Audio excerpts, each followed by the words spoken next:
Let's start with charge framing.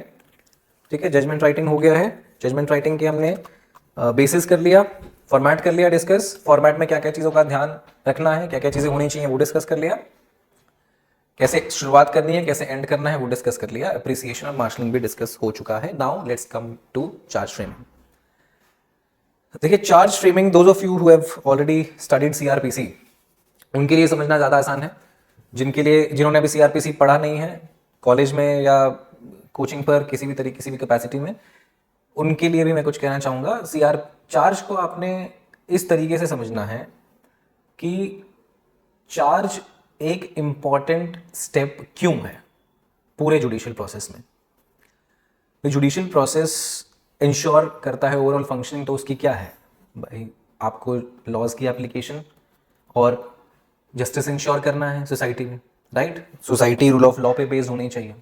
तो charge framing ऐसा process में क्या कंट्रीब्यूट करता है ओवरऑल, इस चीज को पहले समझते हैं। Again I am taking you back to the basics. Why? Because उस सीरियसनेस के साथ आप अप्रोच करिए, तभी आपका काम बढ़िया बनेगा। बी इट दी एग्जामिनेशन में अटेम्प्ट करने की बात हो, या एग्जामिनेशन क्लियर करने के बाद एकेडमी परफॉर्मेंस की बात हो, या एकेडमी में ट्रेनिंग कंप्लीट करने के बाद डायस पे बैठने की बात हो, तो वो सीरियसनेस आप में होनी चाहिए, right. Coming back to charge framing.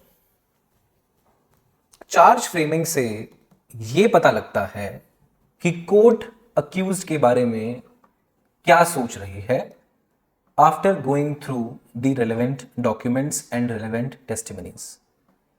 और वो नेचर ऑफ ट्रायल पे डिपेंड करेगा कि वो क्या क्या मैटर कंसिडर कर सकते हैं फॉर चार्ज फ्रेमिंग, लेकिन मैटर वही होता है, एविडेंसेस का prima facie view, statements, prosecution क्या सबमिट करता है, राइट। अब इससे हल क्या होगा? अक्यूज्ड को पता होना चाहिए कि उसके ऊपर केस किस चीज का चलाया जा रहा है। अगर उसे इस बात का इल्म नहीं होगा, इस बात के बारे में उसे मालूम नहीं होगा, तो वो अपने आप को डिफेंड कैसे करेगा? और अगर वो डिफेंड करने की कैपेसिटी आप उससे छीन लेंगे, तो ये कहीं ना कहीं जुडिशियल सिस्टम का फेलियर है, राइट। जुडिशियल सिस्टम फेल हो जाएगा। जुडिशियल सिस्टम इस तरीके से फेल होगा, लोगों को पूरे सिस्टम पर कोई कॉन्फिडेंस ही नहीं रहेगा। लोगों को लगेगा सब कुछ आर्बिट्रेरी है, सब कुछ अंधेर नगरी चौपट राजा वाली कहानी, राइट। पूरा एरा जो है वो डार्कनेस का है, ये लगेगा, किसी को भी लगेगा, नेचुरल है ये लगना, राइट। फिर एक और एस्पेक्ट ये है, हमारा क्रिमिनल लॉ एक फिलॉसफी पर बेस्ड है। वो फिलॉसफी ये कहती है दैट यू विल प्रिज्यूम कि जो सामने वाला व्यक्ति है वो इनोसेंट है, राइट। इनोसेंस के साथ आपको चलना है और उसकी guilt beyond reasonable doubt prove करनी है आपको। इसका मतलब क्या हुआ कि अगर अक्यूज्ड अपने बेनिफिट में 1% डाउट भी क्रिएट करवा ले कोर्ट के सामने, तो प्रोसिक्यूशन का case beyond reasonable doubt prove हो गया, ये बात कही नहीं जा सकती है।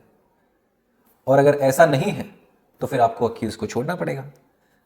लेकिन अगेन भाई, वो डाउट कैसे क्रिएट करा पाएगा जब तक उसको पता ही नहीं है कि उसको कौन सा चार्ज मीट करना है, राइट। उसको लग रहा है कि थेफ्ट का मामला है, लेकिन चार्ज आपने डकैती का बना रखा है कि नहीं। तो ये इंपॉर्टेंस है इस पूरे प्रोसेस में चार्ज फ्रेमिंग की। पूरे एडमिनिस्ट्रेशन ऑफ जस्टिस में ये चार्ज फ्रेमिंग का जो प्रोसेस है उसकी ये रिलेवेंस है, right. It has a direct connection with innocence of the accused. It has direct connection with Article 21 of our Constitution. 21 is available even to the accused. उसकी right to life का हिस्सा है ये। Procedural आपको ensure करना है कि procedural sanctity भी laws की बनी रहे, right? तो Article 21 का part हो गया। It has a direct bearing on the concept of rule of law. If there will be no charge framing and the person concerned is not having knowledge about it, accused को पता ही नहीं है, then it is a clear cut violation of the principle of rule of law. Rule of man हो जाएगा फिर rule of law की जगह। Man should not be supreme, it is the law that should be the king, right. ये बोला जाता है ना। तो अगर आपने आर्बिट्ररी एक्सरसाइज ऑफ पावर कर दिया, then it is a clear case, it is a violation of rule of law, right. Even from the moral and ethical perspective, if you proceed without framing proper charge, if you proceed without telling और informing the accused about the proper charge, then आप अपनी moral duty से भी deviate हो रहे हैं कहीं ना कहीं। तो आपका मॉरल कंपस भी क्वेश्चनेबल है, आप किस तरह के व्यक्ति हैं वो भी क्वेश्चनेबल, राइट। तो ऐसा इसको ना प्रोसीजर बस फॉर्मेलिटी की तरह ट्रीट नहीं करना है आपको, कभी भी प्रिपेयर करते वक्त भी, अटेम्प्ट करते वक्त भी, और फाइनली सिलेक्शन के बाद भी। प्रोसीजर टेक्निकलिटीज में ना जा करके उसके एसेंस को भी समझिए, राइट। उसको बस एक मेयर फॉर्मेलिटी नहीं लेना है, it has some serious purpose behind it. Understood? Clear है? इतना क्लियर है? Is this much clear to all of you? This is how we will be approaching, ठीक है। Think like a magistrate. Magistrate की duty का एहसास आपको होना चाहिए, राइट। जब भी आप चार्ज फ्रेमिंग करेंगे, इंटेंशन बिहाइंड चार्ज फ्रेमिंग, क्या इंटेंट है हमने डिस्कस कर लिया उसको। पर्पस ये है to inform the accused as precisely as concisely as possible.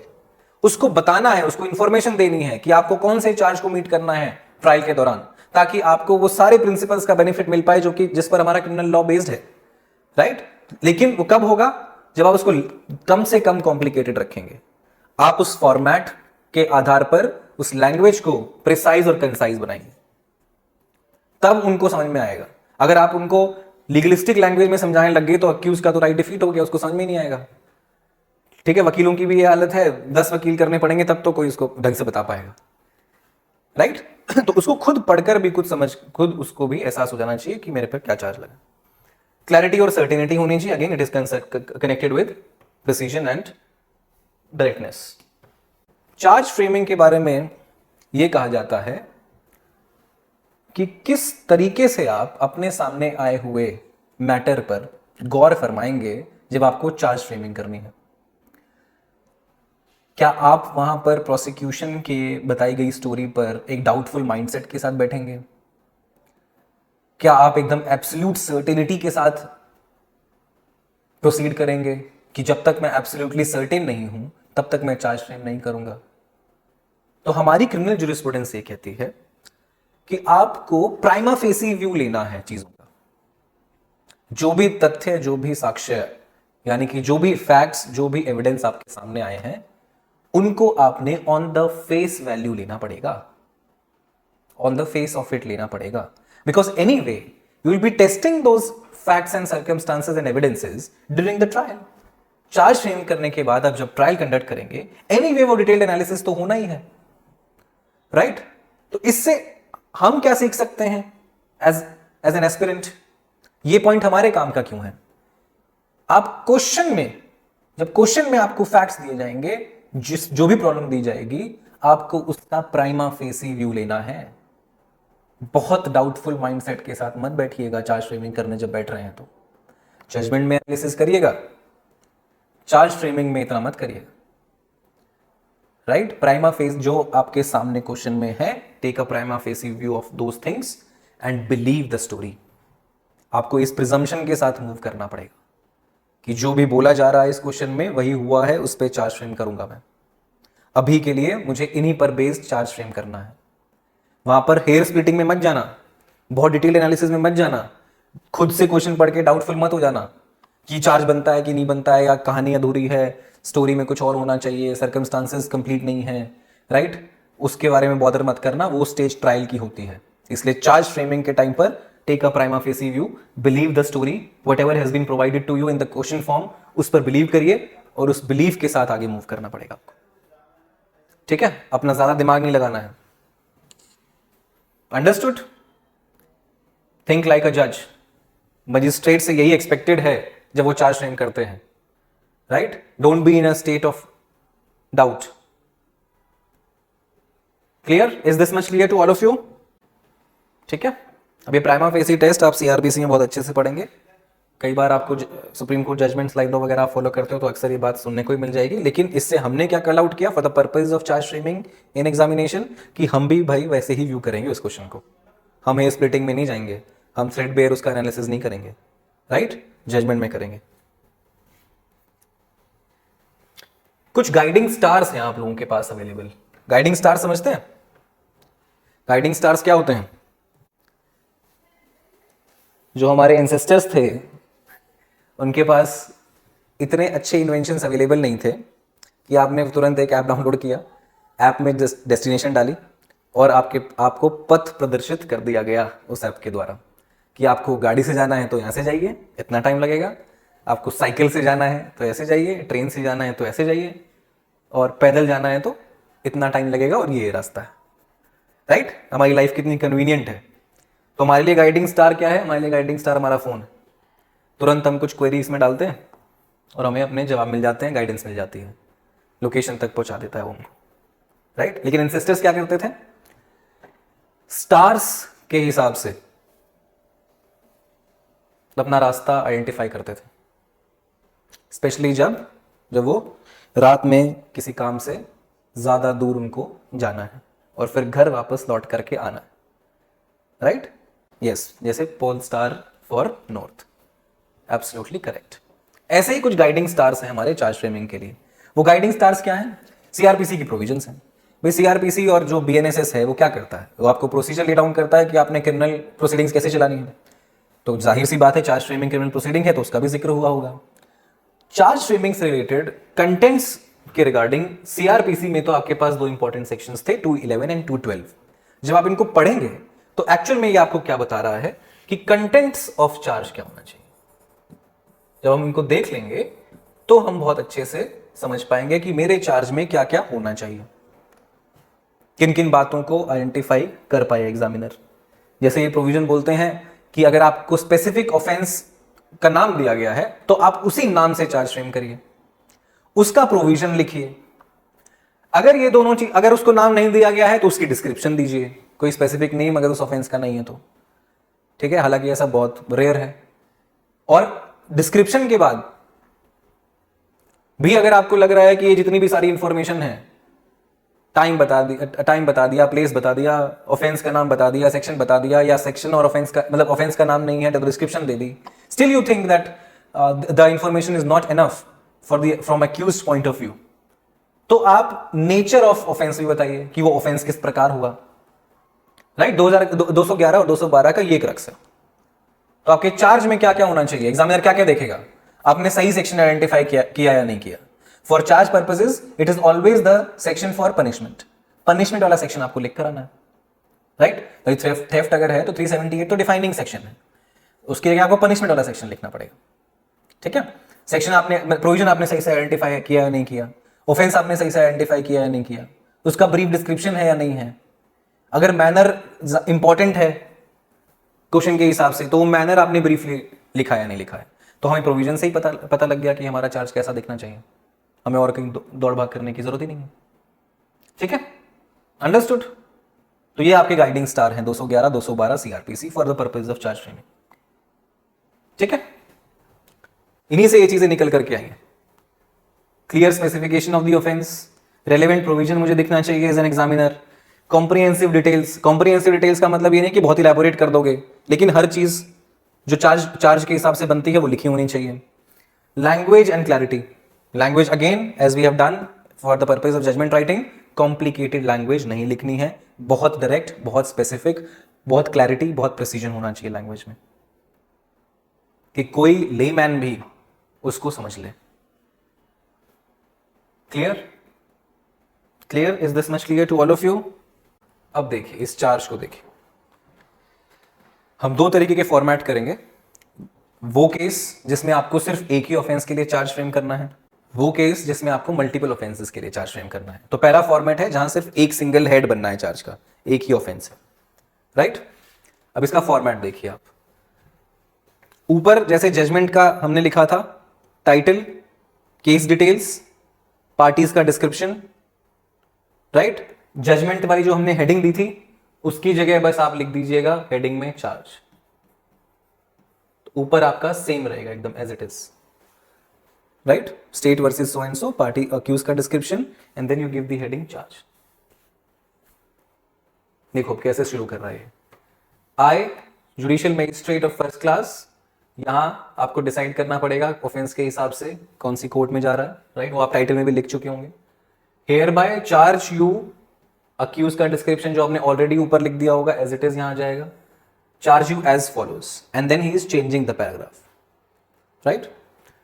that you on so and so date at about so and so time and place। अब देखिए क्या कह रहा है, जो मैंने आपको 211 और 212 में बात बताई, टाइम और प्लेस बता रहा है, ठीक है, ताकि एक्यूज को समझ में आ जाए कि कब और कहां क्या गलती हुई है उनसे, राइट। फिर ब्रैकेट में आपको ये एक तरीके से ट्रिक की फॉर्म में दिया गया, ये एक तरीके की ट्रिक है चार्ज फ्रेमिंग के लिए, ठीक है। इस फॉर्मेट में वो कह रहा है कि इस स्पेस में after giving the description as to time place date, right, आप जो फैक्ट्स दिए हुए हैं ना, उन फैक्ट्स को इस तरीके से प्रेजेंट कर दो कि ऑफेंस जिससे चार्ज करने वाले हैं आप, उसके इंग्रेडिएंट्स सेटिस्फाई हो जाए। समझ रहे हो कि अगर थेफ्ट का अगर है, थेफ्ट किसी भी एक्ट को थेफ्ट लेवल करने के लिए आपको क्या इंग्रेडिएंट्स की जरूरत है भाई? प्रॉपर्टी मूवेबल होनी चाहिए, वॉलंटरी आपने उसको मूव कर दिया, किस मंशा से मूव किया, so to take it dishonestly. Dishonesty कब होती है? जब आप कुछ ऐसी चीज लेते हैं जिस पर आपका कोई राइट नहीं है, दूसरे का नुकसान करते हैं जिस पर उसका राइट था, राइट। अब फैक्ट्स इस तरीके से डिस्क्राइब होंगे कि आप ये सब चीजें उसमें से निकाल सकते हैं। तो फैक्ट्स को ही ऐसे प्रेजेंट करिए, आप उसको बता रहे हैं ना कि आपने क्या किया, तभी मैं आपको चार्ज कर रहा हूं, आप उसको बता रहे हैं। तो आपने इस डेट को, इस टाइम पर, इस जगह पर ये काम किया। Basically you are stating the facts in light of the essential ingredients, ये काम किया, तभी मैं आपको आईपीसी के इस सेक्शन के में चार्ज कर रहा हूं।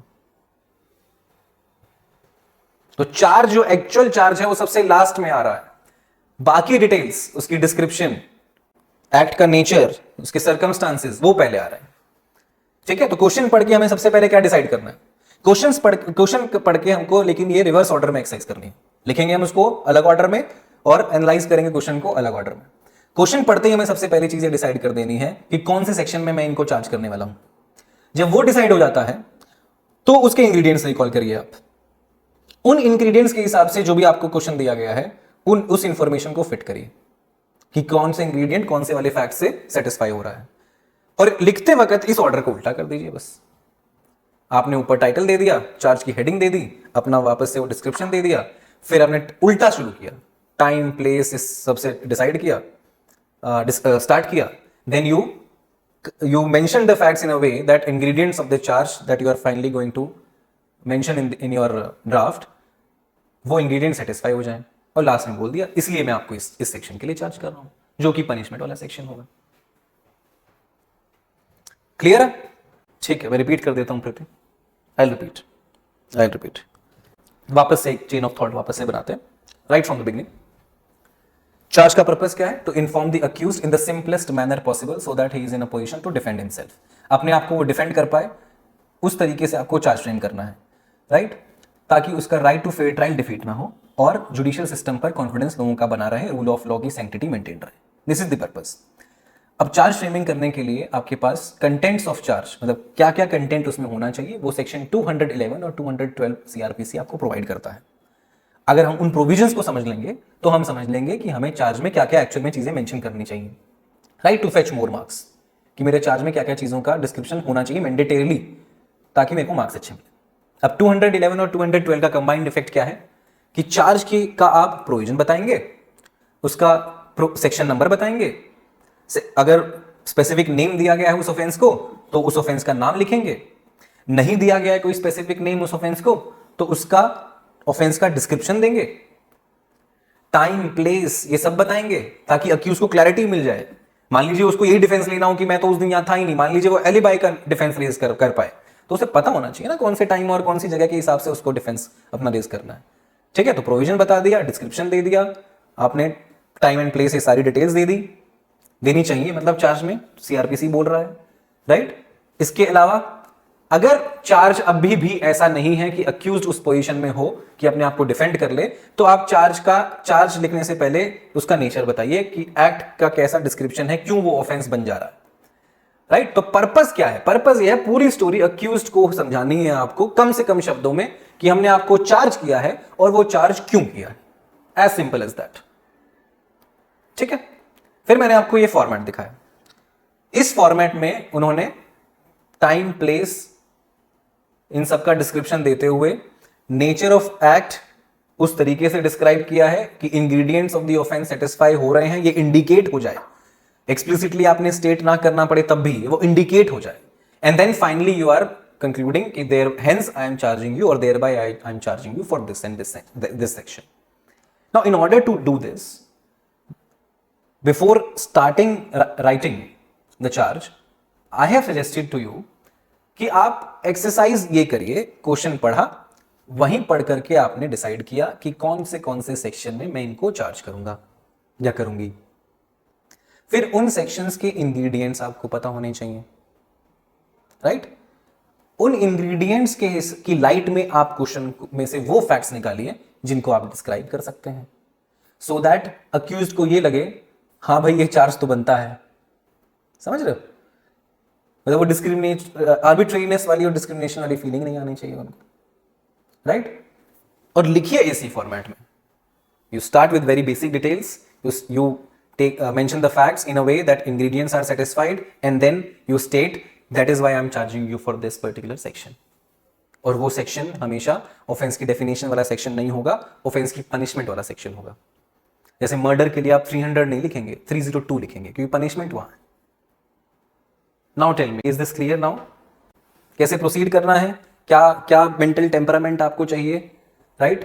क्या ट्रिक्स हैं? बहुत आसान है, एक बार प्रैक्टिस कर लोगे ना इन ट्रिक्स के अकॉर्डिंग, इतने अच्छे से फ्रेमिंग हो जाएगी कि मार्क्स आपके अबव एवरेज आने ही आने हैं. 10 मार्क अगर राजस्थान में है चार्ज फ्रेमिंग, तो you will definitely score more than 5 अगर इस तरीके से आपने अप्रोच किया तो. ठीक है, आगे बढ़े. अब एक बार चार्ज वो भी देख लेते हैं जहां पर मल्टीपल ऑफेंसेस का है. देखिए इसमें इन्होंने मल्टीपल ऑफेंसेस के लिए लिखा है. ठीक है, स्टार्टिंग सेम है, same kind of language is used.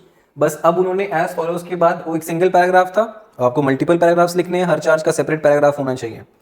Every charge must be stated separately, right? उन्होंने कैसे यूज कर लिया? Firstly, secondly. ऐसे ही हर चार्ज के बारे में आप पैराग्राफ बनाएंगे, उसको ऐसे लिख दें, फर्स्टली, सेकेंडली, थर्डली, फोर्थली, जितने भी चार्जेस बन रहे हैं. And for every single paragraph you will follow the same exercise. वही आपको काम अब अलग अलग चार्ज के लिए करना है, जो आप पहले एक सिंगल चार्ज के लिए पिछले फॉर्मेट में हमने किया है, राइट? Exactly same. कौन कौन से चार्जेस आप लगाने वाले हैं, उन चार्जेस के लिए कौन से फैक्ट रेलेवेंट हैं, ताकि इंग्रेडिएंट सेटिस्फाई हो जाए, and give a description for every charge in a way which makes it simpler for the accused to understand. That is it. तो चाहे मल्टीपल चार्जेस पर बेस आ जाए क्वेश्चन, चाहे सिंगल चार्ज पर आ जाए, हम हैंडल कर लेंगे. कर पाएंगे? बस नीचे date and time and place left में होना चाहिए, साइन एंड सील राइट में होनी चाहिए. ठीक है, इनमें डिटेल्स भरना चाहो भर दो, ब्लैंक छोड़ना चाहो ब्लैंक छोड़ दो, because as I have told you that it is more about format. ठीक है, clear? Let's move forward. Order writing पर अब चलते हैं. ऑर्डर राइटिंग के लिए सबसे इंपॉर्टेंट चीज तो ये समझना है कि जजमेंट आपने सीख लिया. जजमेंट वाले ही फॉर्मेट को हमने और शॉर्ट बनाना है. ये आपकी अप्रोच होनी चाहिए, और वो ऑटोमेटिकली भी शॉर्ट बनेगा, क्योंकि ऑर्डर राइटिंग में आपको एक स्पेसिफिक कोई इशू डिसाइड करना होता है. For example, rejection of plaint की एप्लीकेशन फाइल हो गई है, तो आपको उस ऑर्डर में सिर्फ rejection of plaint he decide करना है. बाकी के केस के जो इश्यूज हैं, जो फाइनली डिसाइड करने होंगे जजमेंट में, वो नहीं करने हैं. प्रोसीजरल इशू उस टाइम पर डिसाइड करना है. कौन सा प्रोसीजरल इशू है? रिजेक्शन ऑफ प्लेंट है. तो नेचुरली क्या होगा? नेचुरली आपके फैक्ट्स कम बनेंगे, नेचुरली आपके इश्यूज वाला पूरा वो निकल ही गया. ना तो वो मल्टीपल इश्यूज फ्रेम करने हैं, ना ही उन अलग अलग इश्यूज का एनालिसिस करना है. तो नेचुरली वो क्या होगा? शॉर्ट हो जाएगा, राइट? फॉर्मेट ऑलमोस्ट सेम है. जजमेंट और ऑर्डर का पर्पस क्योंकि सेम है. जजमेंट भी ये चाहती है कि भाई जो भी केस का डिसीजन हुआ वो कम्युनिकेट होना चाहिए in a formal manner. Order का भी पर्पस यही है, वट एवर प्रोसीजर और other issue has been decided that should be communicated in a formal manner. दोनों की डेफिनेशन भी जब आप सीपीसी में पढ़ेंगे तो सिमिलर डेफिनेशन आपको मिलती है. ऑर्डर इज डिफाइंड वो डिग्री के हिसाब से डिफाइंड है कि फॉर्मल स्ट्रक्चर होता है उसका भी, और जो भी डिग्री नहीं है वो ऑर्डर है। भाई डिग्री जजमेंट पर बेस्ड होती है, राइट। तो डिग्री कब होगी? फाइनल डिसीजन के बाद। ऑर्डर कब होगा? फाइनल डिसीजन से पहले, जितने भी आपके जो भी प्रोसीजर इश्यूज अराइज हो रहे हैं। टेम्परेरी इंजंक्शन मान लीजिए किसी ने मांग लिया, किसी भी पार्टी ने, मान लीजिए किसी एडमिशन पर जजमेंट मांग लिया। आप कह रहे हैं कि एडमिशन ही पार्टी ने कर दिया है, मैं एडमिशन पर इस इशू पे जजमेंट चाहता हूं पहले, राइट। ये भी आपको पहले डिसाइड करना पड़ेगा आगे प्रोसीड करने से पहले। रिटर्न ऑफ प्लेंट की एप्लीकेशन डाल दी कि जुरिस्डिक्शन नहीं है कोर्ट के पास, राइट, तो वो डिसाइड आपको करना है, तो ऑर्डर निकलेगा उसका। तो बेसिकली वो सब्सटैंटिव मैटर्स जो एक्चुअल में जिनकी लड़ाई है वो जजमेंट में डील होते हैं और उसी पर बेस डिग्री आती है। उससे पहले के जो भी टेक्निकल मैटर्स हैं वो ऑर्डर से डिसाइड होते हैं। इसको इस तरीके से समझिए आप, ठीक है। Rejection of plaint, return of plaint, temporary injunction, appointment of receiver, इसकी भी एप्लीकेशन लग सकती है। Seeking a judgment on the basis of admissions made by the other party, कि 4 इश्यूज हैं लेकिन 2 इश्यूज पर एडमिशंस ही हमको इतने मिल गए हैं कि हम उन 2 इश्यूज पर जजमेंट चाह रहे हैं, ठीक है। ये सब क्या होगा? ये बीच में सारी एप्लीकेशंस फाइल होंगी, ये आपको डिसाइड करनी है, डिसाइड करके ऑर्डर पास कर दें, ठीक है। अब स्ट्रक्चर को हम कंपेयर करते हैं एक बार। ये तो सिमिलरिटी होगी, दोनों का फॉर्मल स्ट्रक्चर होना चाहिए, दोनों एविडेंसेस पर बेस्ड होते हैं, और रीजन डिसीजन जैसे हमने वहां पढ़ा था ऐसे ही यहां पर भी है, रीजन तो होना चाहिए। वो हम ऑलरेडी इस एस्पेक्ट को बहुत डिटेल में डिस्कस कर चुके हैं जजमेंट में, राइट। ये डिफरेंसेस हैं कि एक जजमेंट जो है वो ज्यादा कॉम्प्रिहेंसिव है, और नेचुरली ऑर्डर का नेचर ही वैसा होता है कि आप वो ऑटोमेटिकली शॉर्ट होगा, ठीक है। An order on the other hand can be interlocutory और फाइनल, वो डिपेंड करेगा क्या सीख कर रही है पार्टी, ठीक है। Procedural aspect, interim relief, specific issue पे जजमेंट, ये सब आपको डिस्कस करना पड़ सकता है ऑर्डर में, ठीक है। First and foremost requirement for order writing is you please understand the purpose and scope of your order that you are going to write, क्योंकि मल्टीपल डिटेल्स होंगी केस की आपके पास क्वेश्चन में, लेकिन ऑर्डर आपको किसी एक पर्टिकुलर इशू पर ही देना है। तो अपने स्कोप को क्लियरली डिफाइन कर लेने से ये होगा कि आप जो अननेसेसरी डिटेल है क्वेश्चंस की, जो कि आपके उस इशू, उस ऑर्डर के लिए, उस एप्लीकेशन के लिए रिलेवेंट नहीं है, वो ऑटोमेटिकली छूट जाएं right at the very beginning, right at the very outset. Temporary injunction grant करना है आपको फॉर एग्जाम्पल, तो उसके लिए मेरिट्स ऑफ द केस क्यों देखने हैं? 3 टेस्ट होते हैं, prima facie case, balance of convenience, irreparable injury, ये ले डाउन है अच्छे से केसेस के थ्रू, राइट। तो उसमें मेरे को merits of the case actual में क्या है उससे बॉदर नहीं होना चाहिए। तो अगर ये स्कोप मैंने अपने लिए पहले से ही डिफाइन कर लिया, पहले से ही मुझे पता लग गया कि भाई मेरा पर्पस इस ऑर्डर राइटिंग का सिर्फ और सिर्फ टेम्परेरी इंजंक्शन की एप्लीकेशन को डिसाइड करना है, तो मेरिट्स ऑफ द केस से रिलेटेड जो भी फैक्ट्स थे, जो डिटेल्स हैं केस की, उनसे मेरा कोई मतलब नहीं है, कोई वास्ता नहीं है फिलहाल के लिए इस एप्लीकेशन को डिसाइड करने के लिए।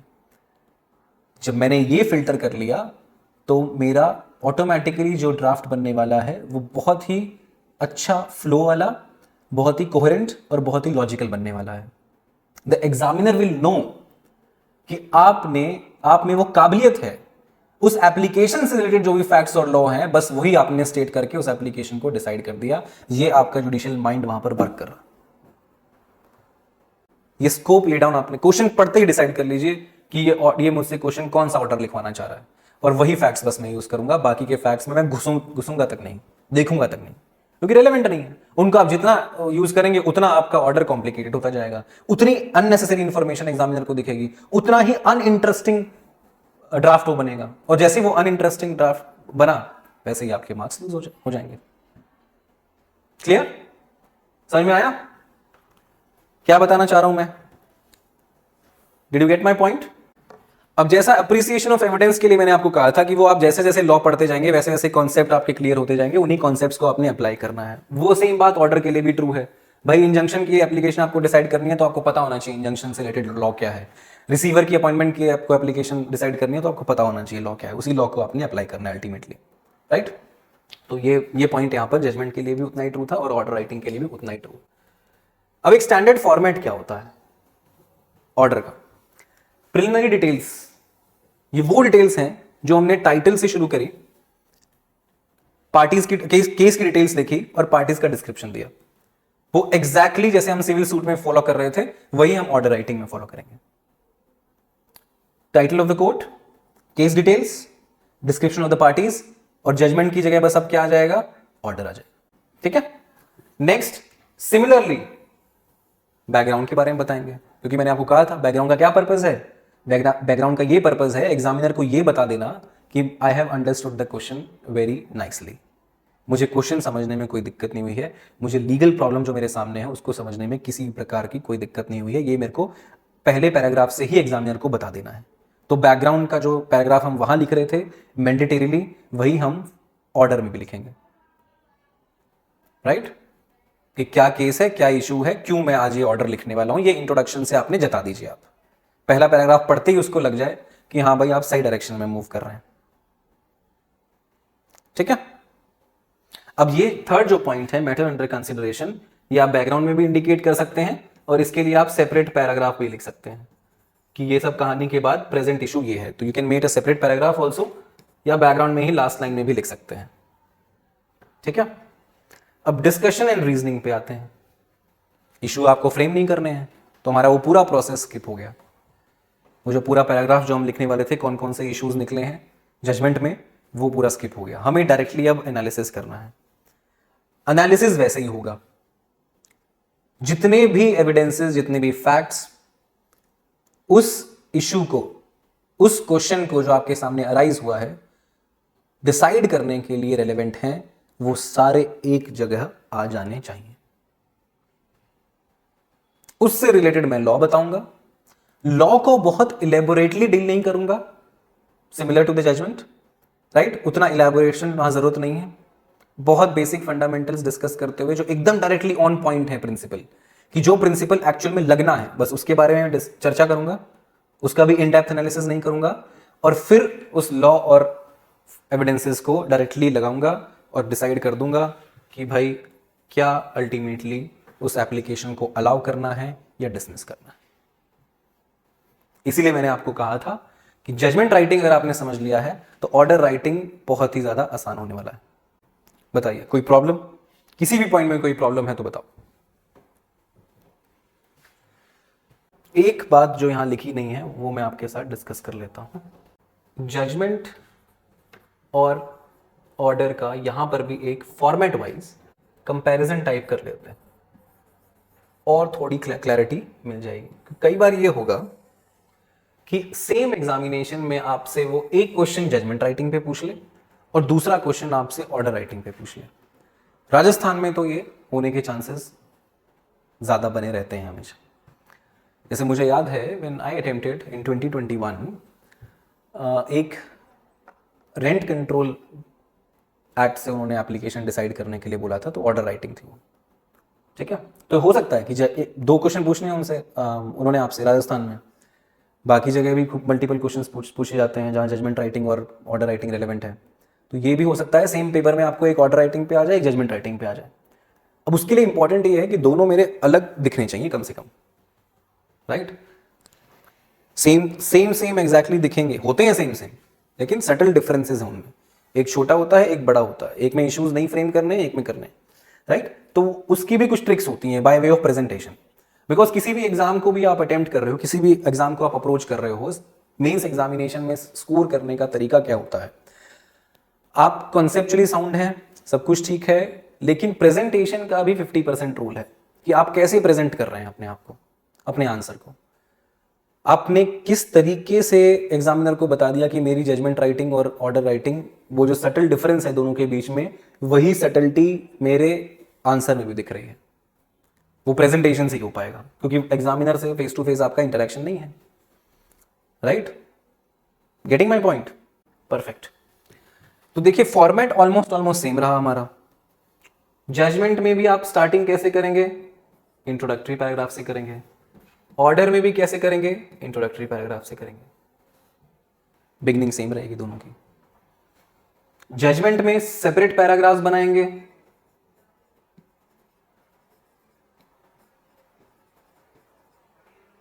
जिसमें आप बोथ साइड्स के आर्ग्यूमेंट और स्टोरी बताएंगे।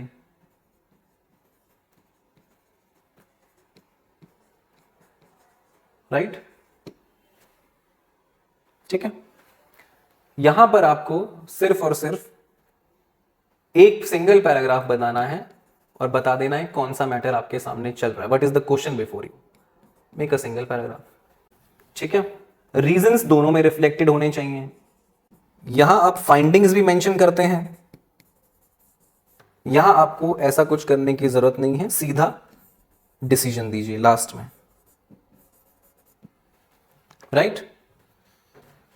For judgment make use of headings.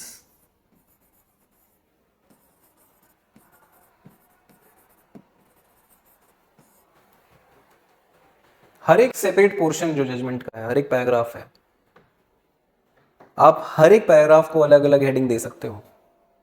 Paragraph numbering same maintain रखो। इंट्रोडक्टरी पैराग्राफ का मैंने आपको बोला कि उसकी हेडिंग देने की कोई आवश्यकता नहीं है, उसकी हेडिंग मत दीजिए। सेकेंड पैराग्राफ में जब आप प्लेंटिफ की एडमिटेड फैक्ट्स लिख दिए, उसकी हेडिंग दे सकते हो। थर्ड पैराग्राफ नंबर आप उसको 3 डालिए, लेकिन उसकी हेडिंग दे दीजिए प्लेंटिफ स्टोरी। तो ऐसे ऐसे अलग अलग हेडिंग दे सकते हो। फाइंडिंग्स की एक हेडिंग हो गई, एनालिसिस की एक हेडिंग हो गई। ठीक है, ऑर्डर में आप सिर्फ पैराग्राफ नंबरिंग जो हमने इस फॉर्मेट में करी है उसको मेंटेन रखिए, don't give any heading. Main heading बस ऑर्डर है, उसके बाद आपका सब कुछ रनिंग में चल रहा है, पैराग्राफ फॉर्म में चल रहा है, वो पैराग्राफ अच्छे तरीके से इंडिविजुअली नंबर्ड हैं, दोनों के दोनों बहुत अलग दिखेंगे। इतना सा करने से बस, थोड़ा सा बस हमने उसको ट्वीक कर दिया और दोनों के दोनों जो सिमिलैरिटीज हैं वो सिमिलैरिटीज भी काफी अपेरेंट हैं, जो सटल डिफरेंसेस हैं वो भी अपेरेंट। बताइए कोई समस्या इतना करने में, इतना समझने में कोई समस्या आएगी? बस एक आएगी, एक समस्या आएगी बस, वो जो लॉ ढंग से पढ़ लेना जो अप्लाई करना है, फॉर्मेट में तो नहीं आएगी। बताइए, any doubt, any doubt whatsoever? ये आपको ऑलरेडी मैं ये सारी चीजें ऑलरेडी डिस्कस कर चुका हूं। Just for a quick revision, be concise, straight forward language use करिए, रिटोरिकल लैंग्वेज मत यूज करिए, don't try to be extra fancy, right. Logical flow of information बना रहना चाहिए, वो नेचुरली बन जाएगा जब आप इस फॉर्मेट में और इस तरीके से इन्फॉर्मेशन को प्रेजेंट करेंगे। जो हमने सीखा, जो बात करी, वो नेचुरली फ्लो आपका बना देगी इन्फॉर्मेशन का, तो इसके लिए एक्स्ट्रा एफर्ट लगाने की जरूरत नहीं है। Don't be extra conscious about it, it will automatically come to you अगर आपने वो टिप्स, वो प्रोसीजर, वो ट्रिक्स फॉलो करी हैं। State the facts accurately, facts में कोई एडिशन, जमा घटा मत करिएगा। जो फैक्ट्स दिए गए हैं बस वही फैक्ट्स है, वही पत्थर की लकीर है। डोंट यूज अ लॉजिकल और क्रिटिकल थिंकिंग, उसमें कुछ ऐड मत कर दीजिएगा, ठीक है। और जो फैक्ट्स जिस तरीके से दिए गए हैं उतने वैसे ही आपको स्टेट करने हैं, वो एक्यूरेसी फैक्ट स्टेटिंग में होनी चाहिए। फिर मैंने ये आपको बताया है लास्ट में, बाई रीजनिंग तो रिफ्लेक्ट उसमें एब्सोल्युटली होनी ही चाहिए, राइट। सीधा डिसाइड करके मत आ जाना ये लॉ है, ये फैक्ट्स हैं, और जाके सीधा डिसाइड कर दिया। कुछ 2 लाइन 3 लाइन रीजनिंग अपनी डालनी है आपको, कि कैसे वो फैक्ट, कैसे वो लॉ, कैसे वो लीगल प्रिंसिपल यहाँ एप्लीकेबल है। इतना कनेक्टिंग लिंक तो आपको बिठाना पड़ेगा, राइट। हो सकता है आप में से कुछ लोग, एक सेकेंड, पहले मैं प्रियांश का एक क्वेश्चन था उसको ले लूँ, फिर I discuss some tips particularly with respect to Rajasthan. After every hearing the order is passed, what happened in the hearing and what the decision by the court of that hearing. हाँ ठीक है, बिल्कुल ठीक है प्रियांश, एक्चुअली में question नहीं, ठीक है, ठीक है, एकदम ठीक है। किस स्टेज पर हैं आप, बेसिकली उस स्टेज पर जो भी इशू अराइज हुआ है उसको डिसाइड कर, ये ऑर्डर, राइट।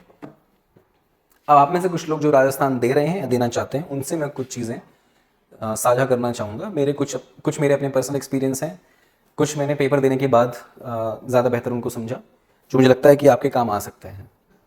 पहली चीज़ तो ये है, राजस्थान में क्या होता है ना, उससे आप अगर आप ऑलरेडी फेमिलियर नहीं हैं तो मैं बता दूं आपको, आंसर स्क्रिप्ट और क्वेश्चन पेपर सेम चीज़ है। वो क्वेश्चन प्रोवाइडेड होगा, उसके नीचे स्पेस प्रोवाइडेड होगी, हर एक क्वेश्चन आंसर आपको ऐसे अटेम्प्ट करना है, राइट। तो पहले ही जिसको आइडिया नहीं है और वो जाकर बैठे एग्जाम में, तो वो घबराने वाली बात नहीं है। एक ही शीट मिलेगी आपको, उसी में आपको अपनी डिटेल्स फिल करनी है, उसी में क्वेश्चन हैं, उसी में स्पेस प्रोवाइडेड है आंसर राइटिंग के लिए। अब स्पेस जो प्रोवाइडेड है वो एक तरीके से ट्रिक है आपके लिए, आपके अगेंस्ट फेंकी गई, ठीक है। एक टेंडेंसी हमारी हो जाती है जब हमको स्पेस गिवन हो ना, तो हम सोचते हैं कि अगर हमने उस स्पेस को कंप्लीटली यूटिलाइज कर लिया तो उस स्पेस, उससे हमको ज्यादा मार्क्स मिलने, जबकि ऐसा है नहीं बिल्कुल भी। अगर 3 मार्कर में आपको एक सिंगल पेज कंप्लीट दिया जा रहा है लिखने के लिए और आपको टोटल 20 या 21 क्वेश्चन, 20 या 21 क्वेश्चन होंगे लॉ के पेपर में, वो आपको 3 घंटे में करने हैं, जिसमें से judgment writing, order writing, charge framing भी है, उसमें टाइम लगना है। मैक्सिमम क्वेश्चन जो है वो 10 मार्कर है और सबसे लोएस्ट जो क्वेश्चन है वो 3 मार्कर है। जो 3, 4, 6 एंड 10 इस तरह की मार्किंग होती है। ठीक है, अब 3 मार्कर में उन्होंने आपको पूरा पेज दे दिया। उस पेज को पूरा अगर आप यूटिलाइज करने के लिए दौड़ गए ना, आपका पेपर कभी पूरा नहीं होगा, ये मैं लिख करके गारंटी दे सकता हूं आपको। तो उस स्पेस के पीछे मत भागिएगा कि स्पेस मुझे कंप्लीटली यूटिलाइज कर लेना है। अपनी नेचुरल हैंडराइटिंग में अटेम्प्ट करिए पेपर। अगर आप थोड़ा बड़ा लिखते हैं तो आधे पन्ने से थोड़ा ज़्यादा लिखना है 3 मार्कर में। अगर आप छोटा छोटा लिखते हैं तो half a page is more than sufficient. एक प्रैक्टिकल साइड आपको मैं बताता हूँ। 3 मार्कर का अगर क्वेश्चन है, बहुत अच्छा लिख दिया, अच्छे से लॉ बता दिया, अच्छे से प्रोविजन बता दिया, केस लॉ लिख दिया, सब कुछ कर दिया, 3 में से 3 नहीं देगा वो आपको कभी भी।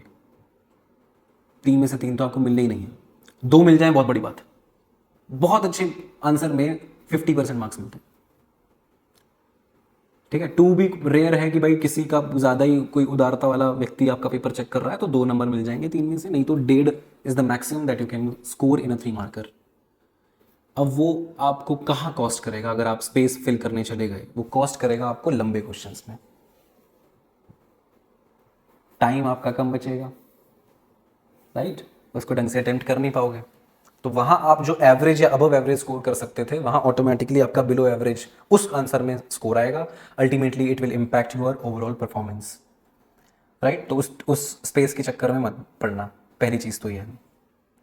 दूसरी चीज़ ये है, अगर आपको ये करने में कोई प्रॉब्लम नहीं है तो प्लीज़ ऐसे अटेम्प्ट करिए, पीछे से अटेम्प्ट करना शुरू करिए। जिस तरीके से वो पेपर आपको दिया गया है अटेम्प्ट करने को, उसको आप अपनी एडवांटेज के लिए भी यूज कर सकते हैं। भाई हर क्वेश्चन है, हर क्वेश्चन की स्पेस प्रोवाइडेड है, आप जैसी मर्जी जिस मर्जी सीक्वेंस में अटेम्प्ट करिए, राइट? तो अगर आप पीछे से अटेम्प्ट करना शुरू करेंगे तो ज्यादा मार्क्स वाले क्वेश्चन आप फर्स्ट हाफ में निपटा देंगे, या उन पर ज्यादा अटेंशन आपकी रहेगी, उस पर ज्यादा एफर्ट आपका लगेगा। तो इससे होगा क्या? ओवरऑल सिलेक्शन की प्रोबेबिलिटी बढ़ जाती है हमारी, राइट? आप करते आ रहे हैं शुरुआत से एंड तक, कई बार ये होता है कि बीच में छोटे क्वेश्चंस ज़्यादा ट्रिकी डाल देते हैं या ज़्यादा कंटेंट ओरिएंटेड डाल देते हैं, उसमें वो लग जाता है कैंडिडेट। लास्ट वाले क्वेश्चन जो लंबे होते हैं वो कभी कभार डायरेक्ट हो जाते हैं, आसान होते हैं, ठीक है? तो फिर लेकिन वो आपके पास टाइम नहीं बचा, कर नहीं पाए आप, राइट? समझ में आ रहा है क्या कह रहा हूँ? दोनों चीज़ें क्लियर हैं, स्पेस के लिए भी और रिवर्स अटेम्प्ट भी आप कंसिडर कर सकते हैं। क्लियर है? Right. Now subject this coming to the judgment writing part. कोशिश ये करना, सिंस 10 मार्कर है आपका जजमेंट वाला क्वेश्चन, कोशिश ये करनी है आपको कि 3 से 3.5 पेजेस साइड्स में, आपको मेरे ख्याल में 5 या 6 साइड मिलेंगी जजमेंट राइटिंग करने के लिए। कोशिश ये करना फॉर्मेट पे ज़्यादा फोकस करना, और 3 या 3.5 साइड में आप अपना जजमेंट राइटिंग राजस्थान के लिए कंप्लीट कर दें। उससे ज़्यादा की रिक्वायरमेंट वहाँ नहीं है। फॉर्मेट पे मार्क्स मिलने हैं और उस लॉजिकल फ्लो पे मार्क्स मिलने हैं, उसमें आपको पेजेस लंबे लंबे लिखने की ज़रूरत नहीं है। जैसे कि जजमेंट का एक हमारे माइंड में एक परसेप्शन है, बहुत लंबा होना चाहिए, राइट? लेकिन राजस्थान के लिए नहीं होना चाहिए। 10 मार्कर के हिसाब से ही उसको देखिए आप, कि अल्टीमेटली 10 मार्क्स ये अलॉटेड है, उसके लिए 3 साइड्स और 3.5 साइड्स में मेरा काम अच्छे से हो सकता है।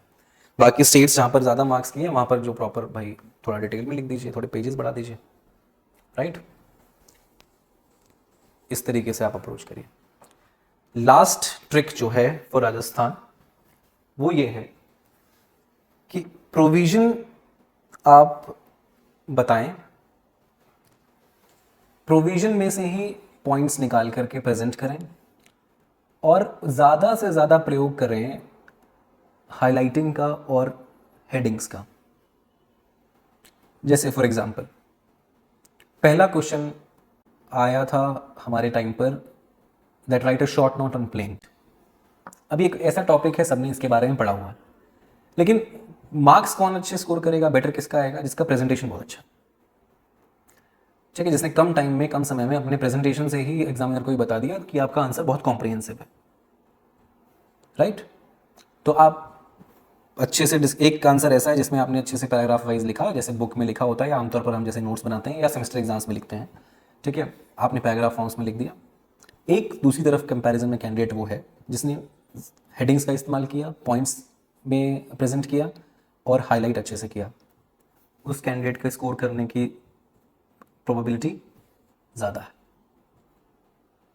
उसी क्वेश्चन को अगर प्लेंट वाले को किसी ने लिख दिया, सेक्शन सो एंड सो में गिवन है, सेक्शन नंबर हाईलाइट कर दिया, पैराग्राफ चेंज किया, पैराग्राफ चेंज करके एसेंशियल्स बस एक हेडिंग बनाई, बहुत छोटी हेडिंग, एसेंशियल्स एक हेडिंग बनाई, उसको अच्छे से हाईलाइट कर दिया और बस पॉइंट में एसेंशियल्स बता दिए। कोई अगर केस याद आ रहा है तो केस बस मेंशन कर दिया, उसका रेशो एक लाइन में बता दिया, एंड दैट इज इट। लेकिन हम अगर उसको वैसे ही अटेम्प्ट कर लेंगे जैसा बेयर एक्ट में दिया हुआ है, जैसा बुक्स में दिया गया है, जैसा हम लंबे आंसर्स लिखते हैं, तो राजस्थान में वो वर्क नहीं करेगा ज़्यादा। दूसरी स्टेट्स में कर जाएगा लेकिन राजस्थान में ज़्यादा वर्क नहीं करेगा। मार्क्स आपको मिल जाए, हो सकता है आपने पेपर अच्छे से अटेम्प्ट कर दिया हो तो कट ऑफ तक पहुंच जाओ, क्लियर कर लो, लेकिन अल्टीमेटली सेक्शन की बात है ना, तो मेंस में बहुत अच्छे जब मार्क्स आएंगे और इंटरव्यू का तो आपको पता नहीं है, एवरेज मार्क्स के अराउंड आपका रहा तो फिर अगर मेंस में कम होंगे तो आपका फिर फाइनल लिस्ट में नहीं आएगा, ऑब्वियस सी बात है, राइट? तो मेंस के स्कोर पर ही ज़्यादा टिका हुआ है, पूरा इम्पेटस वहाँ होना चाहिए। ये सब चीज़ें राजस्थान में बहुत अच्छे से वर्क करेंगी। ये मैं इसलिए बता रहा हूँ क्योंकि आप में से बहुत सारे बच्चे राजस्थान का मुझे लगता है मेंस दे रहे होंगे, डेफिनेटली मुझे बताया भी गया ऐसा कि कुछ बच्चे इसमें राजस्थान स्पेसिफिक तैयारी अपनी अभी फिलहाल के लिए कर रहे हैं, उनका प्रीलिम्स क्लियर हो गया, और जो नहीं भी कर रहे हैं, जो बाद में भी देंगे, भाई देना तो है ही अल्टीमेटली एग्जाम, राइट? तो इन सब बातों पर आप थोड़ा सा गौर फरमाइएगा। इसके अलावा आपको मुझसे कुछ भी पूछना है judgment writing, order writing, charge framing में, so now is the time, या राजस्थान स्पेसिफिक कुछ और पूछना है या फिर इन जनरल कोई डाउट है तो late me no please. From here now it is upon you. ये क्लासेस आपके पास हैं, सीख लिया आपने, नोट मेकिंग भी कर ली होगी साथ साथ, right? It is now just a matter of practice. इसको प्रैक्टिस करिए जितना हो सकता है, राइट? कुछ सॉल्व आपको मिल जाएंगे सिविल और क्रिमिनल की जजमेंट्स। ऑर्डर राइटिंग की भी मैं कोशिश करता हूँ, मिलता है तो ठीक है, नहीं तो ऑर्डर का तो ऐसा है कि डेली बेसिस पर आप कोई कहीं से भी कोई किसी भी हाई कोर्ट की वेबसाइट से भी डाउनलोड करेंगे या सुप्रीम कोर्ट की भी जो प्रोसीजरल मैटर्स पे जो भी जजमेंट्स आ रही हैं वो ऑर्डर लाइक ही होती हैं, मतलब वैसा ही स्ट्रक्चर सा उनका होता है, तो उसको भी रेफर कर सकते हैं। या अपने के फ्रेंड्स को की मदद लीजिए, अपने पेरेंट्स की जो प्रैक्टिस में उनकी मदद लीजिए, उनसे ऑर्डर मांगिए कि कोई रिजेक्शन ऑफ प्लेंट का ऑर्डर दिखा दीजिए, रिटर्न ऑफ प्लेंट का दिखा दीजिए, मल्टीपल ऑर्डर्स आप देख लीजिए, ठीक है? That will definitely help you. और जिनका एग्जाम है वो तो अभी डेली प्रैक्टिस करो ही इसको, राइट? जितना प्रैक्टिस करोगे उतना रिफाइनमेंट आएगी। जिनका नहीं है, जो वैसे टाइम दे सकते हैं, तो वीकली उसको प्रैक्टिस करिए, वीकली अपना टारगेट रखिए कि एक वीक में मैं एक सिविल और एक क्रिमिनल जजमेंट तो जरूर अटेम्प्ट कर लूँ और साथ ही साथ एक चार्ज फ्रेमिंग कर लूँ, राइट? अगले वीक में ऑर्डर राइटिंग कर लूँ। इस तरीके से आप अपने टाइम को यूटिलाइज करेंगे। अल्टीमेटली ये जितने भी स्मॉल स्टेप्स हैं यही इंश्योर करेंगे आपका सिलेक्शन। मेरे एक फ्रेंड थे, मतलब फ्रेंड तो हैं अभी भी, थे नहीं, मतलब फ्रेंडशिप भी बनी हुई है और वो जिंदा भी है, ठीक है? ये बात पुरानी है लेकिन, ठीक है? तो उन्होंने एक बात मुझे बोली थी कि भाई if you take care of small things, तो जो आपका लार्जर गोल है ना उसको अचीव करने की सर्टेनिटी इंप्रूव हो जाती है। जैसे आप घर पे भी कोई फंक्शन ऑर्गेनाइज करवा रहे हैं, अपने पेरेंट्स की मदद कर रहे हैं या अपने पेरेंट्स को ऑर्गेनाइज करते हुए देखा होगा आपने, तो कितनी छोटी छोटी चीज़ें होती हैं जिनका ध्यान रखना पड़ता है। पार्किंग स्पेस, फूड, मेन्यू, फिर रिश्तेदार कुछ उन लोगों का स्वभाव के अकॉर्डिंग उनकी देखभाल, राइट? अगर बड़ा फंक्शन है तो भाई बहुत सारी चीज़ें शॉपिंग में भी मैनेज करनी पड़ती हैं, फिर उस दिन भी मैनेज करना पड़ता है, कुछ अचानक से कोई इमरजेंसी की सिचुएशन आ गई तो उसको कैसे टैकल करना है, टीम को कैसे डिवाइड करना है, who will take care of what, कोई बेवरेज वाले काउंटर पे है, कोई उस पर, मतलब हर छोटी छोटी चीज़ को आपने ध्यान देना है। आपका ध्यान हर चीज़ पे होना चाहिए। अगर आपने वो छोटी छोटी चीज़ें सारी बढ़िया से मैनेज कर ली तो कोई भी गेस्ट आपका ऐसा नहीं होता है जो ये बोल के जाए कि उसका बड़ा खराब एक्सपीरियंस रहा। हर एक आदमी आपकी तारीफ करेगा, चाहे वो रिश्तेदार है, चाहे वो आपका फ्रेंड सर्कल है, चाहे वो आपके एम्प्लॉयमेंट वाली प्लेस पर कलीग है, या वैसे कोई एक्वेंटेंस है, या कोई वैसे आपके पुराने प्रोफेसर हैं, कुछ भी है, कोई भी हो सकता है. Everybody will be satisfied because you have taken care of every small thing. और वो स्मॉल स्मॉल स्मॉल बन करके वो पूरा जो ओकेजन था, पूरा जो ग्रैंड इवेंट था, वो सक्सेसफुल हो गया. उसको, उसकी सक्सेस को आपने इंश्योर कर लिया हर छोटी छोटी चीज से. ऐसे ही सिलेक्शन, ऐसे ही जुडिशरी की तैयारी है. आप इन छोटी छोटी चीजों को ना सिंसियरली लो थोड़ा सा. ये मत सोचो मैं बाद के लिए रख लेता हूँ जजमेंट राइटिंग को, ये मत सोचो मैं चार्ज फ्रेमिंग को बाद के लिए रख लेता हूँ, सीख लिया मैंने, नोट्स बना लिए, I am familiar with it, it looks quite an easy task. It is easy, no doubt, no doubt. It is nothing complicated, nothing very difficult that cannot be done. It is easy. But the matter is, if you will not practice regularly, तो वो refinement नहीं आएगी और वो time management नहीं आएगा, right? और ये बहुत ज़रूरी है एग्जाम के लिए. सर जजमेंट राइटिंग कितने मार्क्स का आता है? It will depend on the state, state to state variation है इसमें. राजस्थान में 10 मार्क्स का आता है और एमपी में 40 मार्क्स का भी आता है. छत्तीसगढ़ में तो पूरा ही पेपर जजमेंट राइटिंग है, राइट. यूपी में भी कभी कभार प्रोसीजर लॉ में पूछ लेते हैं, उसके मार्क्स लेकिन कम होते हैं, तो उसमें अगेन राजस्थान जैसा स्ट्रक्चर आपको बनाना पड़ेगा, right. State to state vary करता है, तब उस स्टेट का आपको देखना पड़ेगा. ठीक है, और कुछ, anything else that can be discussed, let me know. बढ़िया से पढ़िए, ठीक है. Judgment writing I hope it will not be an issue for you now. Just practice practice practice करते रहिए, depending upon your time and the states you are targeting. Do well, all the best. Okay, I think we can end now. Yes, you too, have a great day. All right, thank you.